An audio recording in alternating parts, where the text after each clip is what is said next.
Let's get into it. Can y'all see me now? Yeah, we see you fine, Curt. See you fine. Okay. So let me know when everything's set up, and I'll go right into it.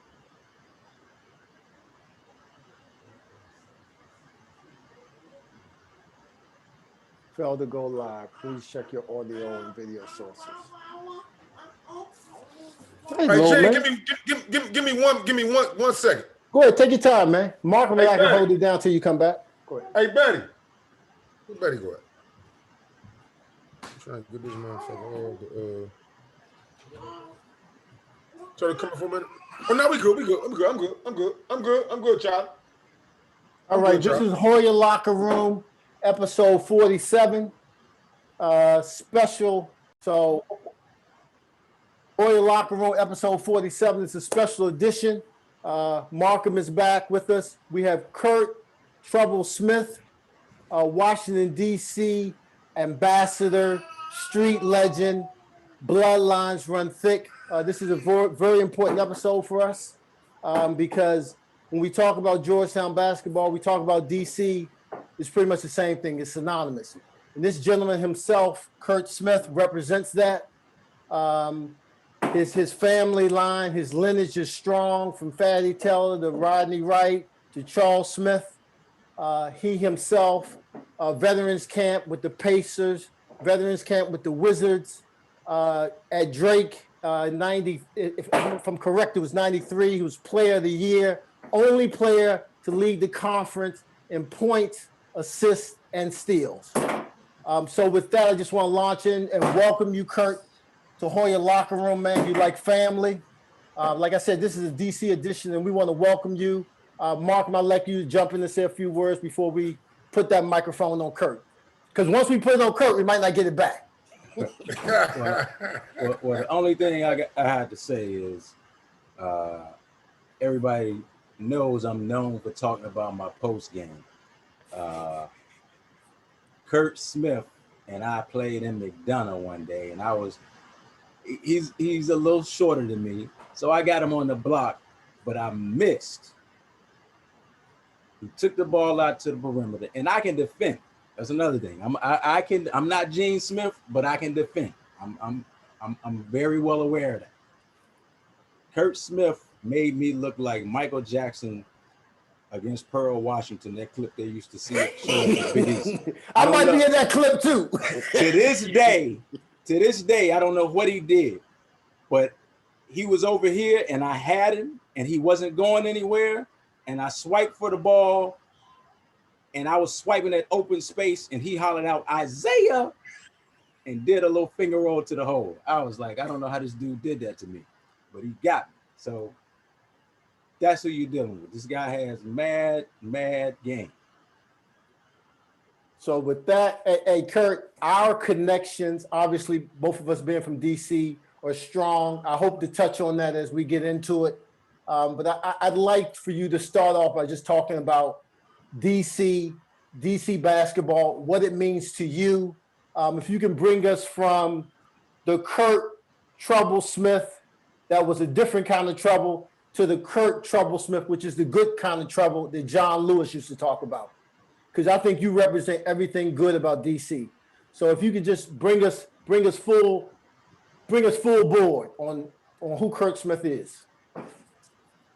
Man, just growing up in the city, from here, we had the, you got Watts, Benham Park, certain areas I grew up in, and just going through the streets of DC playing basketball and the street life and all that, man. Certain things you had to be aware of, and we stayed active, as far as the basketball part. A lot of guys I look up to, I got your Ducky Vaughns, your Greg Sanders, of course, my family, I don't have to mention all them. It's Stacey Robinson, you just had to be a different kind of guy to survive all that. The streets of DC, the hoop park and all that, man. And I learned a lot, from just going through certain areas, man, and just growing up, walking with my Uncle Rodney, rest in peace, taking me to certain gyms and taking me to certain courts to play basketball, man. And it was rough and tough, but at the same time, it was a great learning experience just to have guys like, you know, the guys I mentioned, and just follow behind them, man, and just become the guy who I am right now. So to kind of keep going on that note, I want to digress, and I do want to make sure I give a shout out and rest in peace to Rodney Wright. Played the Eastern High School in the inner high.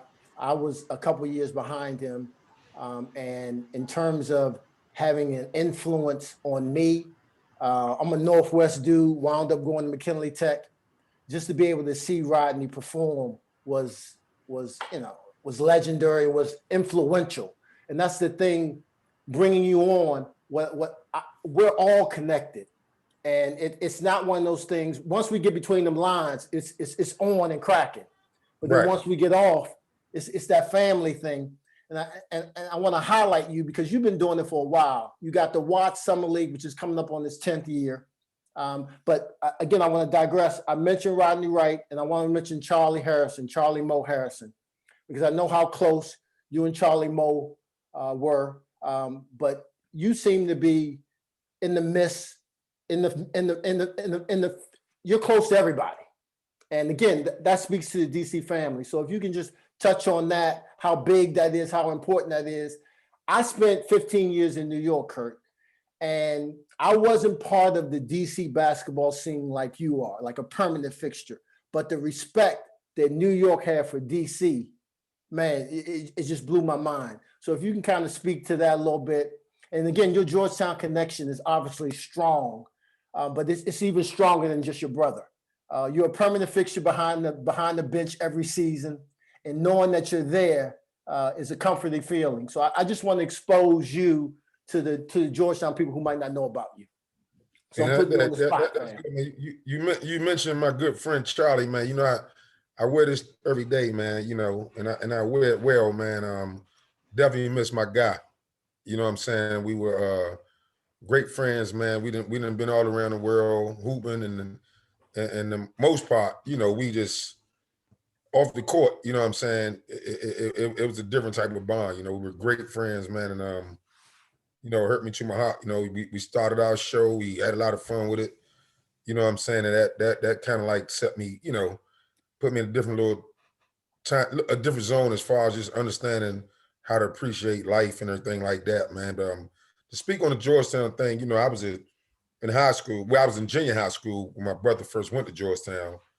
And throughout his 4 years, you know, I went to, you know, practically every game, you know what I'm saying, which I still do today. And definitely a Georgetown fan, you know what I'm saying. I remember seeing you play, you know what I'm saying, you and Pat, now y'all guys, man. And when y'all won the championship and all that was nice, man. And it was an honor just to, even now, you know what I'm saying, just to even have this conversation with you and come on the show and just share a couple of things and what I've been through. And you know, just like I said, man, just growing up when my brother went to Georgetown, I can go back to Baby and Craig and Shelton, you know, because you know Craig Shelton and my uncle Rodney, they had to. I mean, I keep hearing that was the best junior high school team ever at Evans Junior High. They had a bad mob, you know what I'm saying? Yes.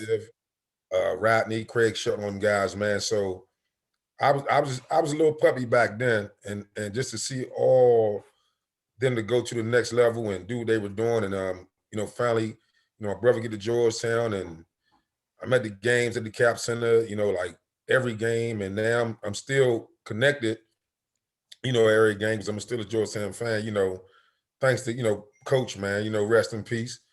Always looked out, you know what I'm saying? And his joke always been, you know, a lot of people ask me why I ain't go to Georgetown. Right, that was one of my questions. That was one of the questions. Right. You know, that was one of Markham's questions. Right. So I beat y'all to the point with that one, you know what I'm saying? But it's all good, man. You know, like I said, man, and Coach always looked out to me like he treated me like I went to Georgetown. And all that was just due to the fact of, you know, my brother, you know what I mean? Like, you know, the love he had for my brother and everything. And you know, Coach took me in as like one of his players. Like even a lot of people don't know, Coach is the reason why I got back on my feet as far as basketball. You know, so I took a little break and wasn't really interested at a particular time. You know what I'm saying? And we'll get into that, Okay. in a little while. But Coach got me back on my feet, and a lot of people counted me out, but he actually got me back on, man. And and that's why throughout the past few years, me and Coach relationship was nice, man. You know what I'm saying? He made sure that I had a team up the Kenny League, coached the team Kenny League. You know what I'm saying? We ended up winning, myself and Charlie Moe, we ended up winning back-to-back championships. You know what I'm saying? Mhm.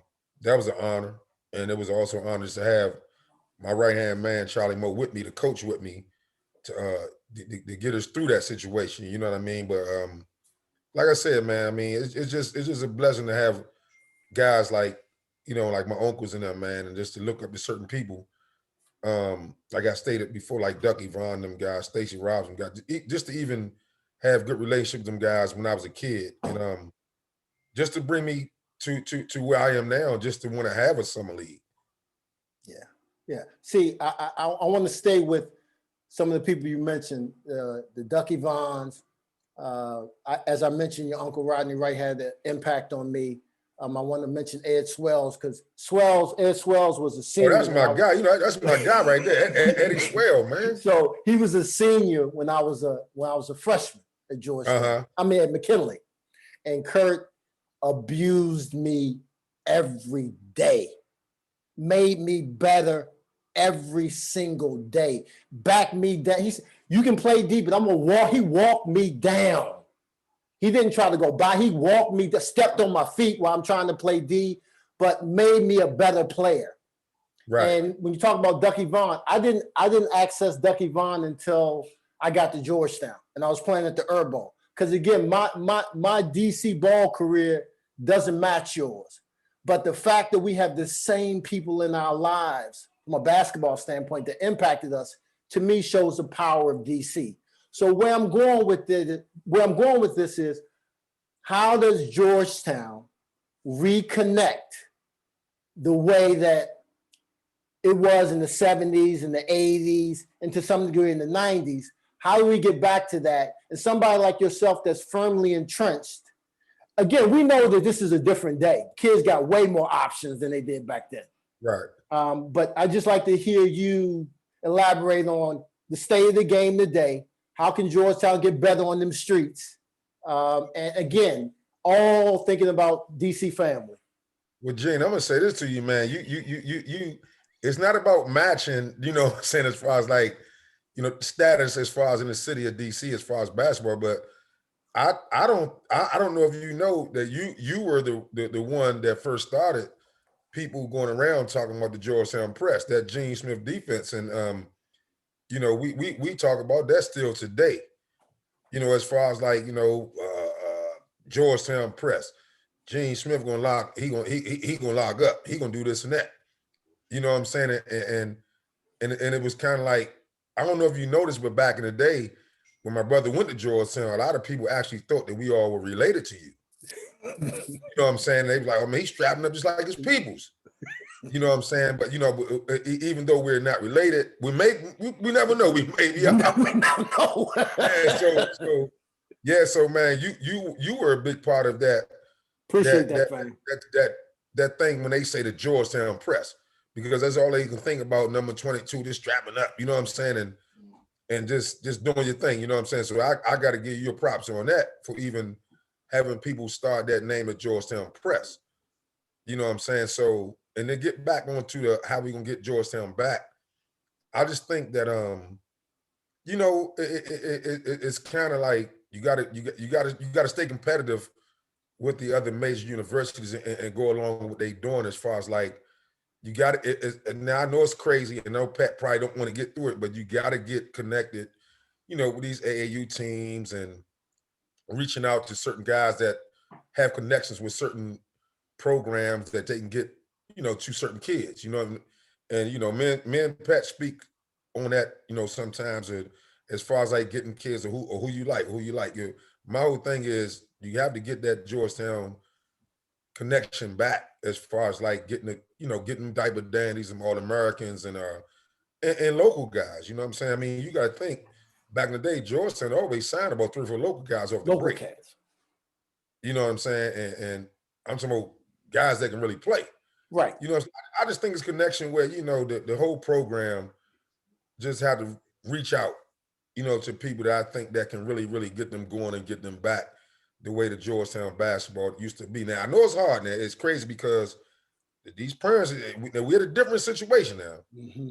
With these parents dealing with this, dealing with that, and also dealing with kids' demeanor, the way they act and everything like that. So it's not easy, but I think it first start with just reaching out to people, who have connections in that field of work as far as like dealing with these kids and know, what the program needs and saying if this kid can play or not, or can he fit the program or what we're looking for. I just think it starts with that. You know what I'm saying? Like, well, right now, it's music to my ears that you, like you said, you talk to Pat from time to time, because to me, like, where again, the connection's there, it runs deep, it runs long, a phone call away, a text away. And the local kids, again, it may not be the diaper dandy, but there may be 1 or 2 cats that is only known locally, right? That can really ball, or a cat who got left behind, or maybe his grades are just getting better. So it's boots on the ground, it's ears to the streets, it's people like you who I think are such a vital part of the program. That's why you're sitting behind the bench. And I think we need to continue, the program needs to continue to reach out to people like yourself. So the fact that you're talking to the Jamaican, I mean, that's where it starts, because those connections are strong. I wanted to talk a little bit about the Red Cup Hour. I've had the opportunity to watch your show. I'm a big fan of your show. I haven't been invited on yet, but I'd love to come on. That's anytime, Gene. You know that, man. I'd love to come on. But how did that come about? You mentioned Charlie Moe in that regard. How did that come about? Are you happy with it? Do you have any plans going forward? And again, anything we can do on Hoya Locker Room to pump up the Red Cup Hour, please let us know. But what's the future of Red Cup Hour? And for those who don't know about it, please drop that knowledge. Well, we started just a basic basketball conversation at my brother's house, and just recorded it. You know what I'm saying? Just record. We were arguing and just going back and forth. And at the time, we had some red cups in our hand. Just like a normal like guys that were watching the game. So we got recorded. So got a couple of views. I'm just went Facebook Live, got a couple of views. So my brother actually said, man, y'all need to do this weekly, because he said, man, y'all getting views off of a basic conversation and that can go somewhere. So I'm like, nah, man, we just doing it just to do it. He was like, nah, so we started doing it, starting to get the views up, and I started reaching out to guys, man, like, we had Grant Hill on the show, Dennis Scott. So I just started Walt Williams, John Turner. We just started reaching out to guys that we knew that would actually support us when coming on the show. You know what I'm saying? Just to give the people a little, Michael Graham, for one, for sure. Michael Graham was our first big name guest that we had. And I called Mike. I was like, man, you mind coming on the Red Cup? He was like, man, he said, man, nephew, anything for you, man. I come on, support, whatever. And it just became a nice success and a nice bug around town. And of course, like when the loss of Charles, man, of Harrison, Charlie Moe really, really just set me back, where I just didn't feel right continuing and going on and just without him. You know what I'm saying? It's hard for me to be like, welcome to the Red Cup. I got my man Charlie Mees. It's hard for me to even get back into that scenery, but at the same time, I've been working on a lot of things. Been getting a lot of calls, some support on, going back to it and getting it back to it. So I have guests lined up. Okay. It's just a matter of getting it back started, get my mental back, just to, have it, just being comfortable without the show, without my boy. So, just so you are missed.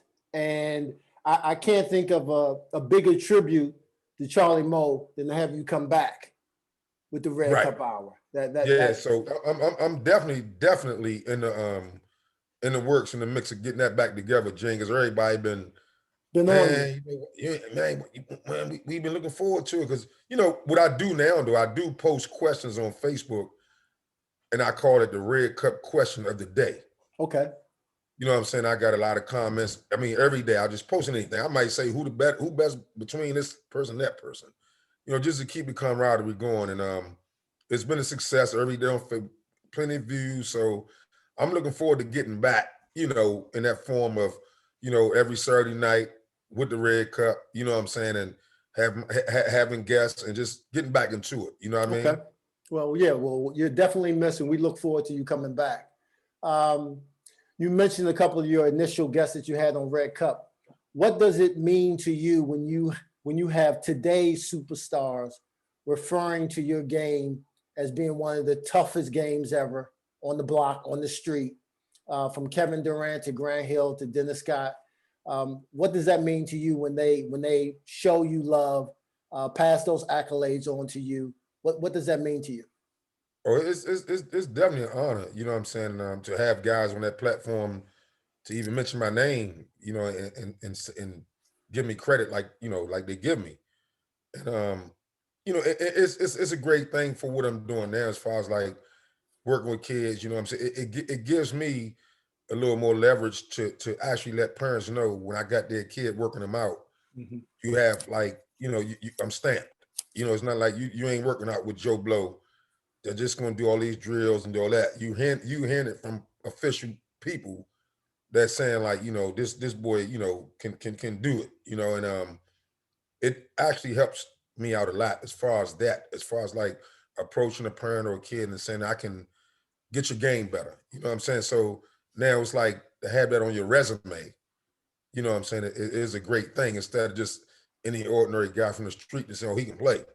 They're hearing it from top superstars, Mm-hmm. mentioning my name, like I say, which is an honor, you know what I'm saying? And that's just respect and love that I think that we all have, as far as like this, that basketball fraternity, you know what I'm saying? And like, give you a prime example, I was thinking one time, I was like, man, I said, I'm gonna get Grant on the show.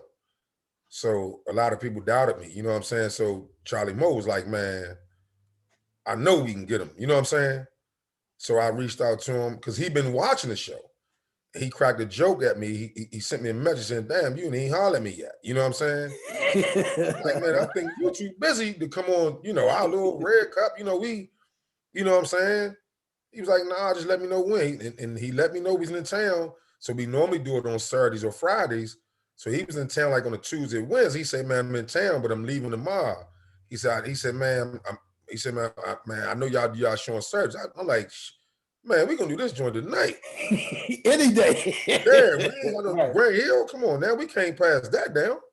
So and Grant was giving me a lot of pointers, from him working with the TNT and the TBS, and Dennis came on, and after the show with Dennis, we chopped it up and just giving me a lot of little, pointers on how to do stuff or how to get it going. You know what I'm saying? Like I said, once again, I fell back, you know what I'm saying, because I'm like, just going through a lot, just dealing with the loss and everything like that. But at the same time, like I said, I'm coming back better now than before, because now I got a lot of ideas and I got a lot of like people that's, giving me some pointers on how to do stuff, you know what I'm saying, on that level. So I'll be back soon, you know what I'm saying? Like I said, and you're gonna be on that joint, man. And we're gonna talk about a lot of that Georgetown. All I can tell you is that the Red Cup was, low key was an inspiration for us over here. And from the standpoint, this came from how do I support the Jamaican?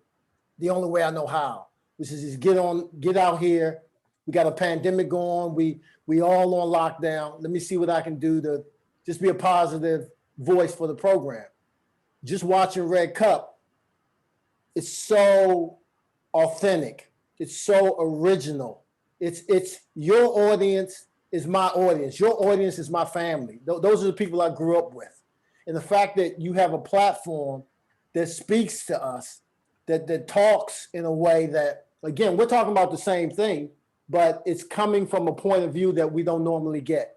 So, And Jay, you know what? That you said that. No, when Dennis came on the show, right?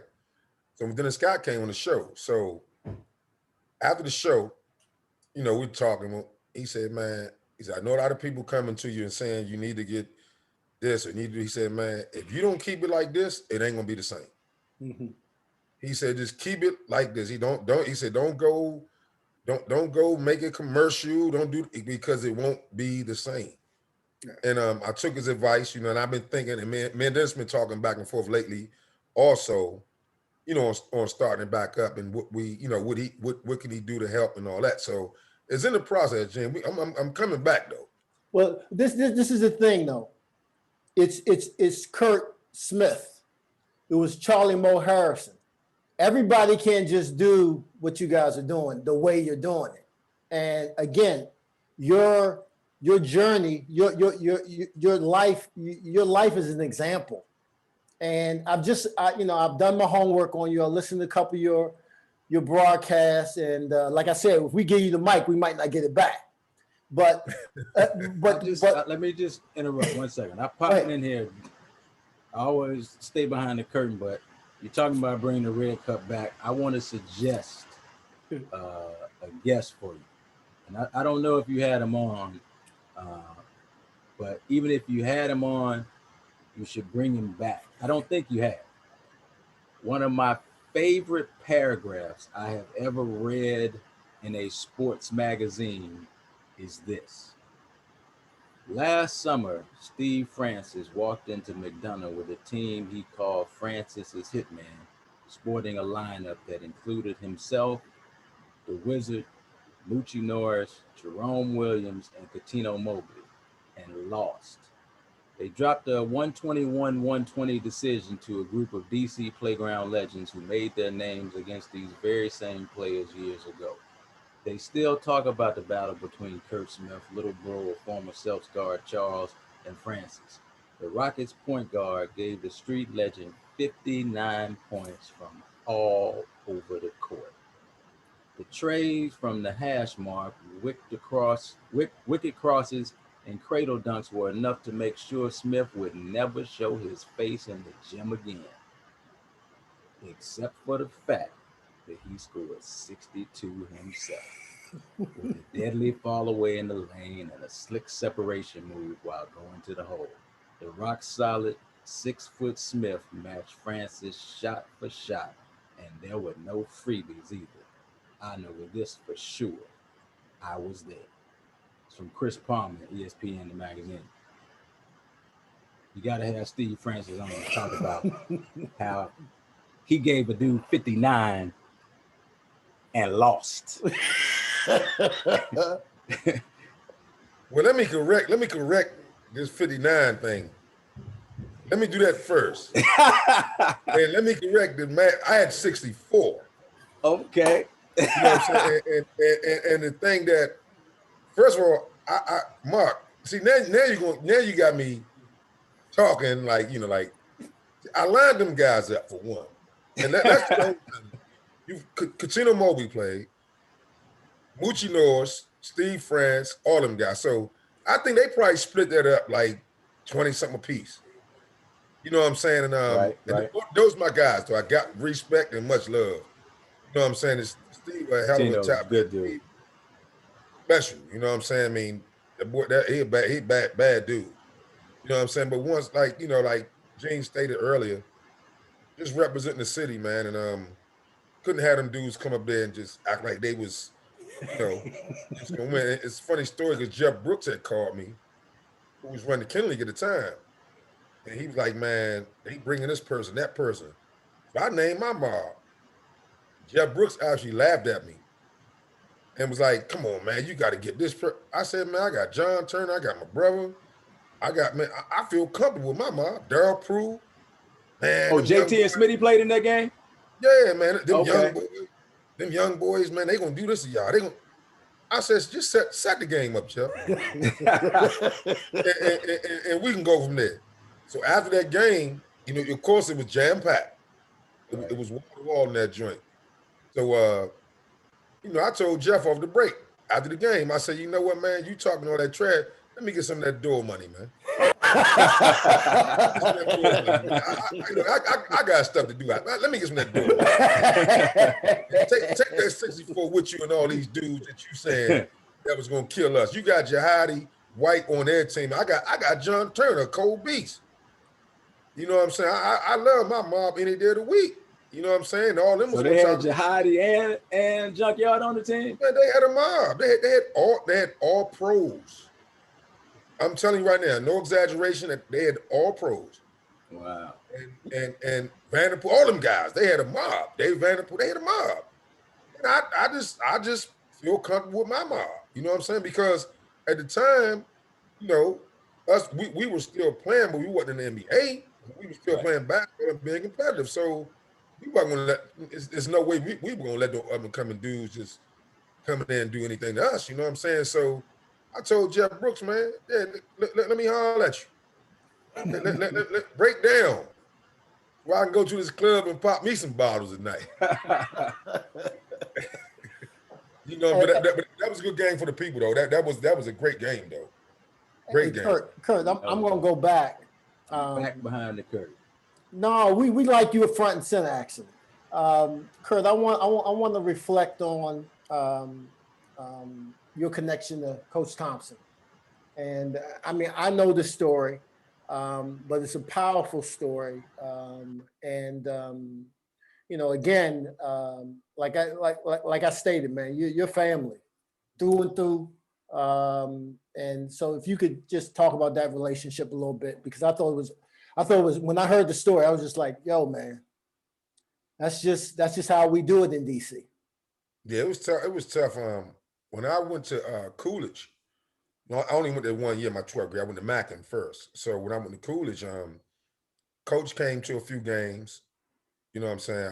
I met him a few years ago, you know, through my brother and everything. You know what I'm saying? Actually, through Ronnie, from just hanging out with Ronnie and Dennis all the time. You know, we hung out a lot back in the day. So Coach came to a few games, you know, and was like, you know, we gonna recruit you, you know, this, that, and the other. You know what I'm saying? But he didn't show a lot of attention as far as like making his mark on really want me to go there. You know what I mean? And maybe thought it was a easy recruit or whatever. You know, I don't know what the course may be, but I always was asked that question, man. You can go to Georgetown like your brother, or I know you're going to Georgetown, woo woo. And that kind of made me fade away from not going there. You know what I'm saying? Nah, I want to just do my own thing. You know what I'm saying? So coaches come to the games, and of course, you know, everybody was on the Capital Classic game against Kenny Anderson and everything like that. So that's when recruitment really started like building up. And that's when John became more aggressive with his recruiting as far as with me. Mm-hmm. And I kind of took that, you know, a little like, nah, I mean, like, you had me already. You know what I'm saying? Don't wait for this to say, come on, let's go up here. You know what I'm saying? And before John passed, like throughout the years, me and him always joked about he always joked about it. You know what I'm saying? We always go at each other. You know what I'm saying? And he told me something one day, and this was crazy. He said, man, I said, Coach, everybody said I couldn't have played for you. You know what I'm saying? Because this, that, and the other. He said, if you play for my junior high school coach name was Dickie Wells. Him and Coach were really cool. Mm-hmm. He said, man, if you play for Dickie Wells, you could have played for me. He said, man, because I know he called you all types of MFers and all. And I'm like, you ain't lying, you know what I'm saying? So, but getting back to the recruiting part, man. So what happened was, Gene, I ended up signing with Temple, coming out of Coolidge. So I was Prop 48, so they sent me to a JUCO and everything. Went down to Alvin, Texas. You know, me just not understanding a lot of stuff. You know what I'm saying? And not understanding how great of a situation that was for me. End up coming home, you know, left school. Of course, moms was mad at me. So John Chaney had called and was like, man, what you doing home? I was like, man, I ain't like it out there. Just basic conversation. He was like, man, well, you got to go this place. So Coach Thompson had called me. and sent me to another junior college. He sent me to Central Florida Junior College, which is in Ocala, Florida, with a coach named Gene Smithson. Was a great guy that was at Wichita State at one time. So John had told me, go out there, get your grades right, and do your thing, and then you're gonna come up here at Georgetown. So I did the same old BS. Went out there, left, came back. You know what I'm saying? And John had actually called me. He's like, man, you know you done, right? So I'm like, all right, I don't even want to. I'm cool. I'm done. You know what I'm saying? But my reason for leaving Central Florida was it was a mental thing. You know what I'm saying? Like I said, I only shared this story one time with I was on this show I was on one time, but this is the reason why I left Central Florida Community College, because I was sitting in the cafeteria, you know, in Florida at the school. So the cafeteria has a big old TV where you just watching, you know, you're just watching TV, you just watch, you can't hear anything though. And you're just watching. So I'm watching, I'm looking up, and I just see ESPN, and I just see my brother's picture up there, like they talking about, so I couldn't hear anything. But I'm reading the caption down below and saying, you know, his incident what happened that day. Gene, I BS you not, I caught a Greyhound bus from, I didn't tell my coach I was gone because I was so concerned, you know what I'm saying? And, you know, then you got to deal with people saying this, saying that, you know what I'm saying? So I pulled up, knocked on the door. My mother, you know, I was coming back. She's like, what you doing here? I'm like, I've seen the new, you know what I'm saying? Ain't nobody called me and say nothing. Because, you know, back then, ain't no cell phone, you know, nothing like that. So I was like out the blind. So I said, let me go home and see what's going on. So, you know, at that point in time, it was like a big family. You know, we got to stick together. We got to take care of this and take care of that. You know what I'm saying? So, but my mom's concern was, you don't need to be here. You know, you need to go back. You know what I'm saying? So I was just determined, like, I'm good. Because my concern was on, you know, my big bro. You know what I'm saying? To make sure everything good. You know what I'm saying? So time went by and time went by. So John called my mom and put me on the phone. So he was like, man, come up Georgetown like a few days later. So I go up Georgetown, meet, you know, and you know how that is. You know, you go in that office, you got Miss Finland, you got, you know what I'm saying, you got all that. Feel like it's one way in, one way out. Right. So me and John talking. So he's like, man, do you still want to play basketball? I say, yeah. He said, I'm gonna give you one chance. So he said, man, I talked to my guy, which was Rudy Washington. Rudy's at Drake at the time. He said, man, because you don't need to be here. You know what I'm saying? You need to get away. So I get to, he set up a meeting with me and Rudy. So of course I had to do the JUCO thing again to get the grades right and, you know, make up this and make up that. So Rudy sent me to Compton Community College. So I'm thinking of Compton, I'm thinking of some other stuff. I'm like, Compton Community College? You think of the Chucks and Dickies and and NWA. I'm like, man, what's right here? So when I get out there, Gene, it was like a PG community college scene. You know, and come to find out, Compton was one of the best JUCOs as far as basketball, and, you know, that's out there. So I get out there, you know, I'm making my way and doing my thing, and end up, you know, doing a great job out there. You know what I'm saying? Averaging 30 and 10. You know what I'm saying? Now you got Arkansas, USC. Now I got everybody coming at me. UNLV, boom, boom. So, but the deal was, Rudy Washington sent me there. So you got to go. You get what I'm saying? To go to Drake. So I'm like, that was the plan. So I get up there. So my junior college coach called me one day, Lee Porter, rest in peace, great dude. He said, man, come to the office. I'm like, man, what I do this time? You know what I'm saying? I think I'm everything all right. He said, Coach Thompson called him and told him to call me. Like I sent a message, tell Curt to call me. So I called Coach, what's up, room? Coach like, you know you come to Georgetown. I'm like, Coach, you sent me out here to to get my stuff together and go to Drake. You know what I'm saying? But see, you know, and this is me, and me and Coach always joke about this also. He actually didn't think I was going to actually get myself together. He didn't think he was going to make it to Compton in LA. Right. Right. Because it was too much like my home as far as it. Mm-hmm. We do the same thing they do. Mm-hmm. You know what I'm saying? We got the same hang spots they do. So he actually probably and he admitted he thought I was going to get lost out there, like and lose focus.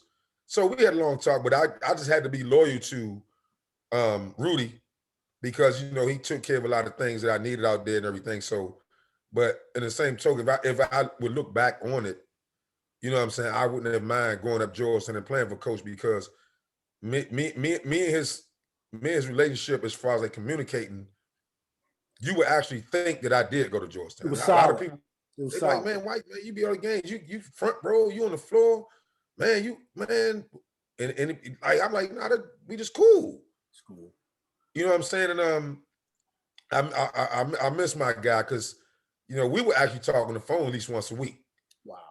And you know how coaches, he'll call, if he want to know something, he gonna call and pick your brain about this and that. And he was actually still doing his recruiting thing, asking me about certain players to get that program back together, like you said earlier. Mm-hmm. So he was very, very adamant about that also. Mm-hmm. And you know, and I told Pat at a particular time, man, you know, like whatever you need me to do, man, just let me know.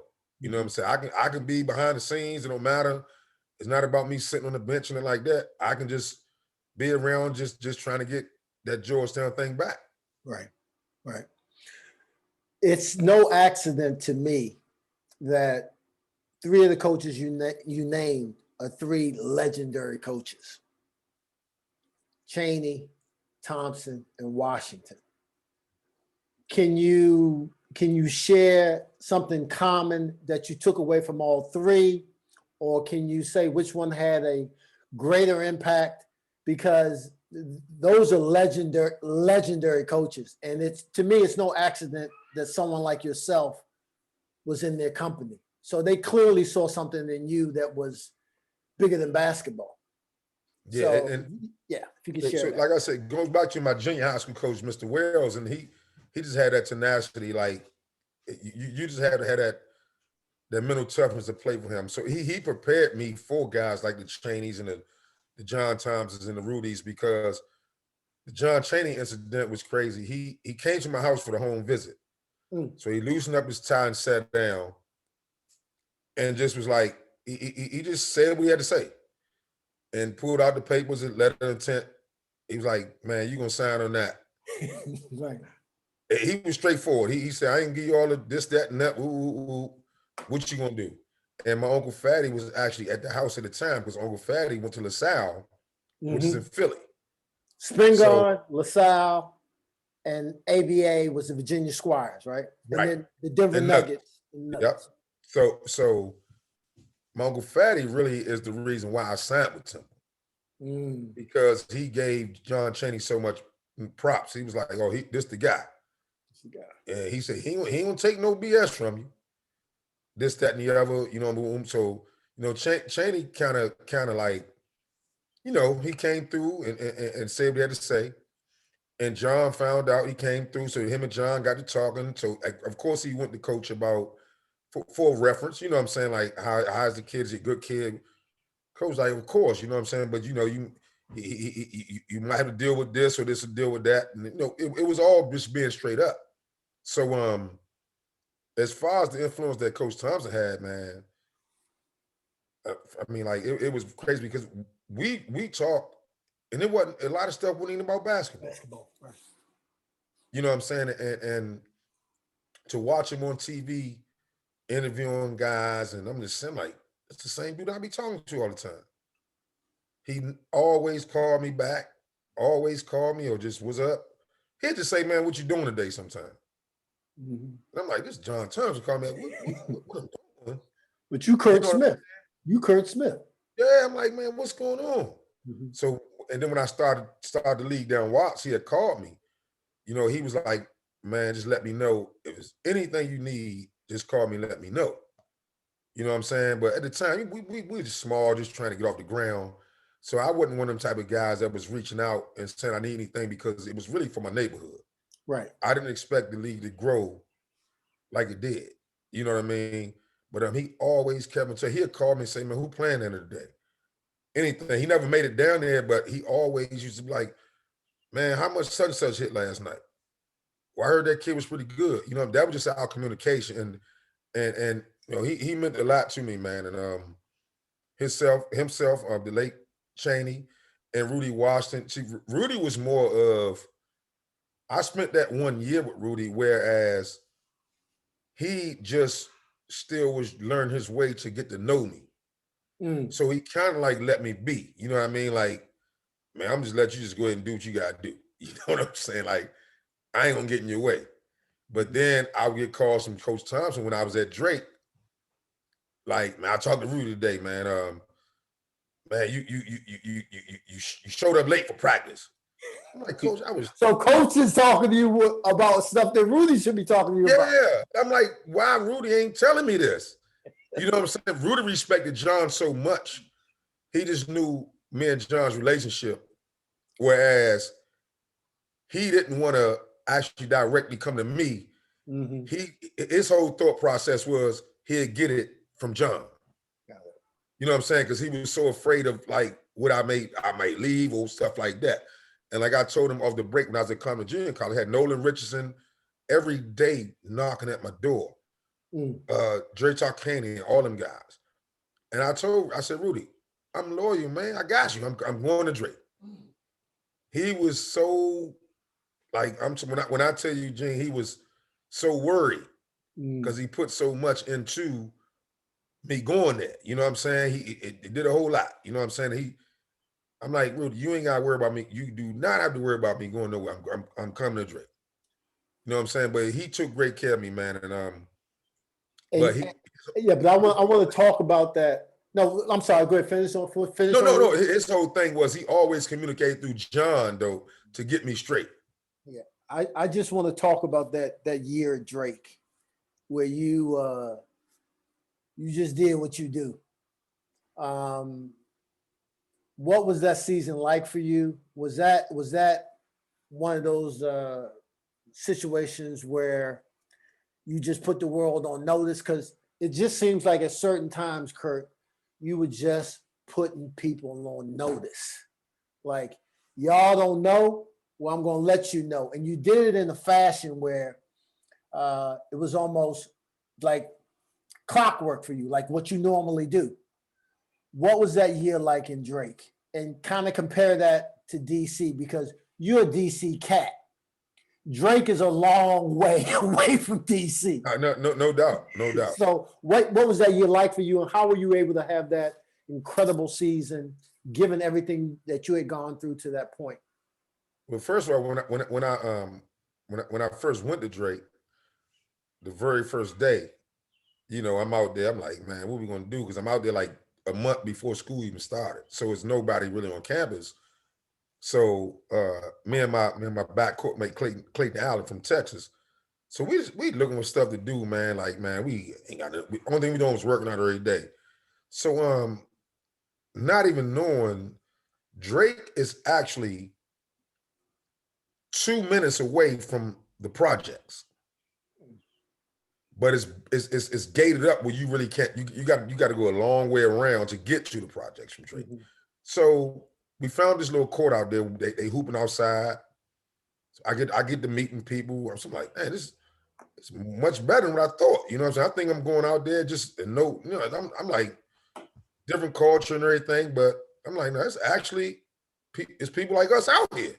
You know what I'm saying? So once everybody came on campus, everything got to start moving. So now I'm in a zone where, you know, you got people from home talking, man, could have went to a bigger school than that. Ooh. So I'm always believing, man, if you can play, they're gonna find you. Yes. You know, that's just always, and I still preach that today to parents and kids. You know what I'm saying? It's not about the school, it's about the person. So I'm out there, you know, once the season just started having a lot of fun. You know what I'm saying? Because now I'm meeting people, I'm meeting alumni people, I'm getting around, I'm going to spots, people know who you are. I'm like, okay, this is all right. You know what I'm saying? And then you know, we started playing on TV, and you know, now I'm getting calls from home. Oh man, I thought that was a little school. That I'm like, nah, man, it's just Division One. The same conference, Larry Bird, Larry Bird played it. Yes, yes, yes. Lloyd. I mean, what? It's a Division One school. You know what I'm saying? So it was great, man. It was. I won't say it was shocking to me because I mean I'm not speaking in a way where I'm saying it in an arrogant way. I could have played anywhere. Anywhere. And I just played at that level where I'm at Drake, and it was some great. And then Missouri Valley it's tough. It's tough. So I just started having a lot of fun, man. And then at the end of the season, we had this they had a NCAA invited 50 guys from throughout the NCAA, top 50, to a camp in Chicago where we were training for like it was a travel mob. You know what I'm saying? They was just, you know how it go. They was take 10 of y'all over here, take 10. So I get off the plane and I get to the hotel. You know, hotel's checking, you seeing everybody. Everybody. I'm like, man, see, Monty Williams, my guy, man, AAU partner. You know what I'm saying? We played together, AAU, Capital Classic. I see Lawrence Moulton. I see Jalen Rose and all them guys, Grant Hill, man, I rack them. So the out-of-town guys that I was running into, like my man Headache Smith and them guys, like all them guys, that was a hell of a class. So I'm like, Dad, man, they was like, man, I was wondering where you been, man. You fell off the map. It's like, man, I was watching ESPN highlights, man. You at Drake. He said, man, I've been telling dudes about you a long time ago. That I fell off the map. You know what I'm saying? Like, you know, a lot of people don't follow JUCO. Mm-hmm. So they thought I was like one of them cats that just said, man, I'm done. And it was just great to get reunited with them guys because all this with the Nike camp and playing with some guys, AAU and all that. And just to get back reunited with them guys, man, and just be on the same level and compete, you know what I'm saying, with them dudes, man. It was an honor, man. And I just always tell my guys from home, you know, they always looked at me like, man, you could have went there, you could have went there, you could have went to Arkansas, you could have went here. Man, I would do the same thing all them joints. You know what I'm saying? Because I've been there, done that, and played against the same competition wherever. Right. Woo, man. That we're coming up on an hour. And I'm gonna say this, and I'm gonna say if I had the knowledge that I have now, you know what I'm saying? I did that 1 year, and I was getting calls from agents and everything, man, just forcing me to go hardship. And I got so stubborn towards myself and was thinking like it's bigger than me. Mm. You know what I mean? I got Rudy. Rudy got coach of the year that year in the conference. I got player of the year. I got newcomer of the year. First player ever to lead the league in scoring, steals, and assists. I'm like, man, I'm doing it. Doing my thing. So I had came home for spring break and just took a longer vacation that I should have took. You know what I'm saying? Now you at that time Drake was became summer vacation. Yeah, so Drake was the top 5 school academically. Mm. You know what I'm saying? They wasn't so big on the athletic part. Academically, they were top 5. So you had dean of students. I mean, they serious. Mm-hmm. So I got a call. So Rudy he said, man, where you at? Like, man, you missed 3 planes. You know what I'm saying? He said, I'm gonna be fighting for you, man. He said, this ain't the normal like school. Well, I mean, you know, they ain't tripping off us. Mm-hmm. You know what I'm saying? So didn't work out, you know what I'm saying? Whatever. So if I just had the knowledge, Gene, man, back then, I probably would have came out my junior year and just went on hardship. Right. You know what I mean? Because throughout my journey, as far as like my camps that I went to, you know, the Wizards and the Bullets at the time in Indiana, every general manager and every coach, that was the first question they always asked me. Why you didn't just come out? And I had no answer. clue what I did, and then at the time, I just didn't have a clue. You know what I'm saying? And my whole thing was I always looked up, like to my elders, my brother and them, and I was just still in that mindset. At that time, I was doing everything to actually try to get to that milestone that my uncle Fatty went to, my brother went to. I actually changed my number when I went to Drake at 113 because of my brother. You know what I'm saying? But he was in a situation, and I just was out there on my own, and I was always taught, just don't listen to everybody. So I'm just out there it is what it is. You know what I'm saying? And that's another conversation that me and John should always talk about. Also, you know what I'm saying? Like his whole thing was reach out to me. You know what I'm saying? You should have reached out to me or whatever, so we can get this thing going. You know what I'm saying? Or if I would have went back that year, you know what I'm saying, in the right way, I think I still would have been a high draft pick. You know what I'm saying? But life is about decisions, man. And I look back on it, you know what I'm saying? It can go either way, but I will say this. I can probably be a different type person if things would have went my way back then. And I'm not saying it a different type of person in a great way either. You know what I'm saying? I mean, it could have went another way. Right. But, you look back, and that's the knowledge I try to get these kids and these parents, and that's my thing now. That's what I live off now, just trying to give back, man. Great advice and whatever I can do. Hey, Curt, man, we just passed the hour. I can't thank you enough for taking time on a Sunday, on a Memorial Day weekend, to bless us with your presence. I am so proud, man. We're so fortunate to have you part of the family the way that you are. More importantly, the youth today are lucky to have people like yourself. Your journey, man, your journey is impactful, it's powerful. I got a few questions I still want to hit you with before you leave, and they're kind of like, they're not serious, but by the same token, man, hey, Jane, hey, look here, man. You can ask what you want to ask me. It don't matter. Well, the thing is that you're a serious individual, and I hope you feel free to hit me up for anything in terms of support. I mentioned to you about the Watts League. You're coming up on your 10th anniversary, if I'm not mistaken. I'd love to help you in any way that I can with my sports, my apparel, my footwear connections. So we need to have that conversation offline whenever again, I know you out there doing it yourself, but in any way that I can help you, I'd love to. Even to the point where I even mentioned to you, what would it look like to have a Hoya team in Watts? Right, you did say that. Yeah, because we got a lot of cats out there still balling. I think that's an incredible thing for your 10th anniversary. And that's actually a tribute to Coach. That could even be, and I'm putting it out there in public, because this usually would be a private conversation. I'm putting it in public. As you should. As I should. But I would like to know, like I mentioned earlier, the trouble. I think you good trouble. And I think of John Lewis, and you're that kind of trouble now. But where did you get the initial trouble name from? Where did that emanate from? Was that just something from your childhood that just carried forward? Or was that just all about you being trouble on the court?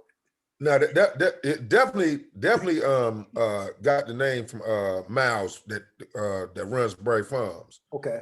And we was in the Ken League one day, and I was just scoring. He was like, man, these dudes in trouble. So he just started saying trouble on the mic, and the name just so he said, man, he said, that's your name. We can call you Trouble Smith.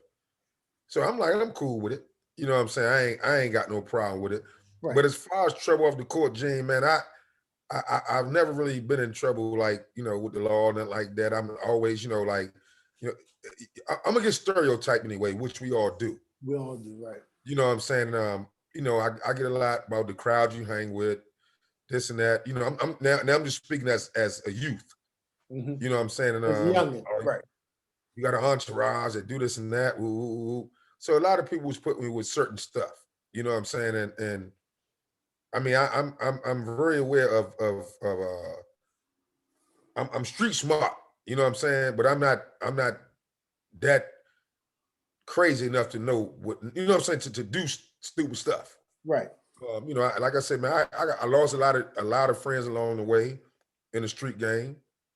You know what I'm saying? And I've been introduced to the street game in certain ways. And you know, I just grew up like as a city guy, man, just knowing what to do and knowing what not to do. You know what I'm saying? I'm not Well, perfect. we're speaking the same language, fam. I grew up in Northwest. It's the street cats that basically groomed you, paved the way. And there Yep. was street cats that if they didn't talk to you directly, they just showed you.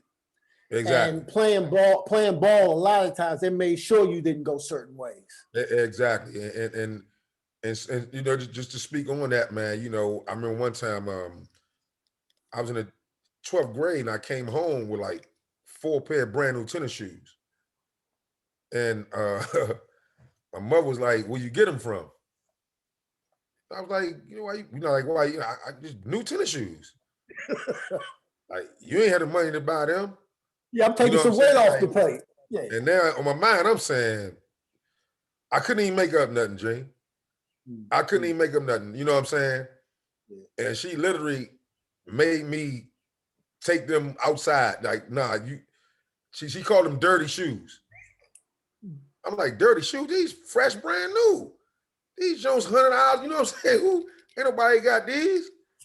So I had to take them outside, hide them, and all that, man. Cause she wasn't having it, but she was smart to know who they came from.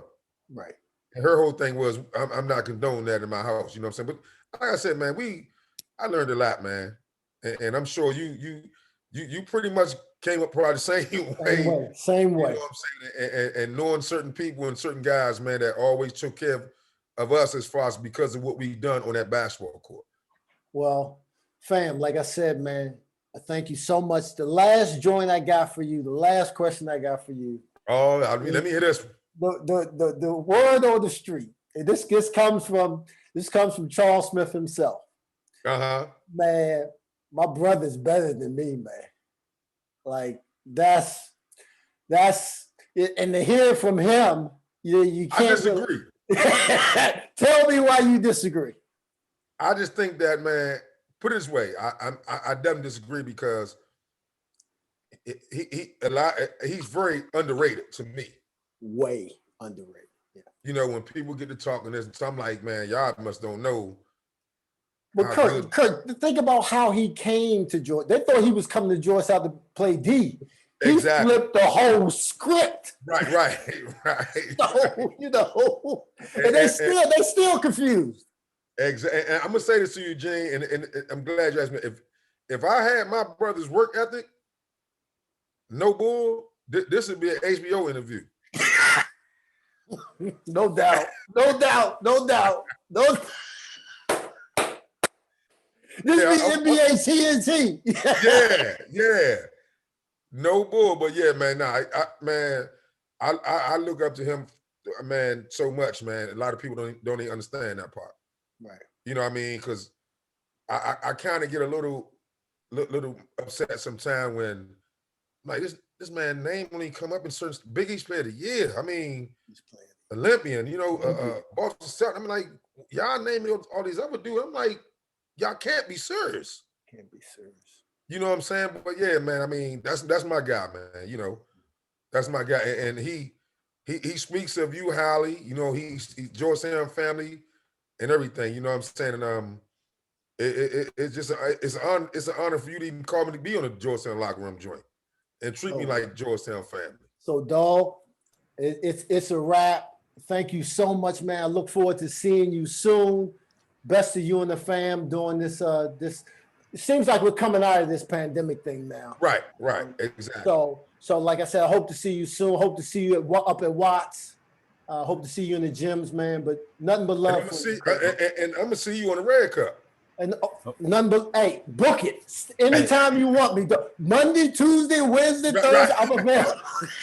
I'm available. But man, seriously, man, Hoya locker room salute, man. Hey, really appreciate you. Before we go off, I just got to say this in closing, man. couple of things. Number one, earlier you mentioned that people thought y'all might have been related to Jim. And that's only on the defensive end of the court. Let's be real clear. Let's be real clear. I need you to understand that, Curt. But the other thing, and I don't even know if you noticed, I talk to your mom a lot. That's I'm very glad you mentioned her because when I was I went to Georgetown, sight unseen. Malcolm, I remember you coming over the house and like she treated you like a son. Exactly. Exactly. Your mom looked out for me like I was one of her own. Right. And I will always appreciate that. And, I just it was weird for me, like being a manager for the team. Everybody on the team, players, managers get 4 tickets, and I used to always. There was no rule or anything, but unless I had family in town or something, I would always give my tickets to guys in DC. Most of the time, my first 2 years, those tickets went to Smith. Right. Man, the chicken wings, boxing fights, hey man, that. No, hey, she gonna make sure we eat, man. You know absolutely, that. Absolutely, man. And that family fellowship fed me in a way that I needed when I was in Georgetown, right, in DC. Not having my people from Memphis around. So, shout out to Diane Smith. Shout out to Diane, big time, much respect. Hey, Curt, keep us honest on the streets, man. Keep us connected. I got you. I'm gonna call you, man. Keep us connected, man. I'm gonna call you, man. Look at man. I appreciate y'all having me on. Great time, man. And I hope that people, a lot of stuff they probably ain't know. They asking questions. Well, now they know certain stuff, man. Hey, Gene, we gonna wrap, Mark. I'm gonna call you, man. I'm gonna give you revenge on that game, though, Mark. You don't put on a few pounds. I might be. I might take you now. I might take you now. Hey, just for the record, I'm going with trouble. Just for the record, this ain't even close to me. Hey, Gene, you doing the right thing. You doing the right thing, man. I appreciate y'all, man. I'm in y'all up, Gene. I'm gonna give you a call later on, Gene. We're gonna wrap. Okay. Give my best to your brother and give my best to the whole family, man. Okay, Gene. All right, baby. All right. All right.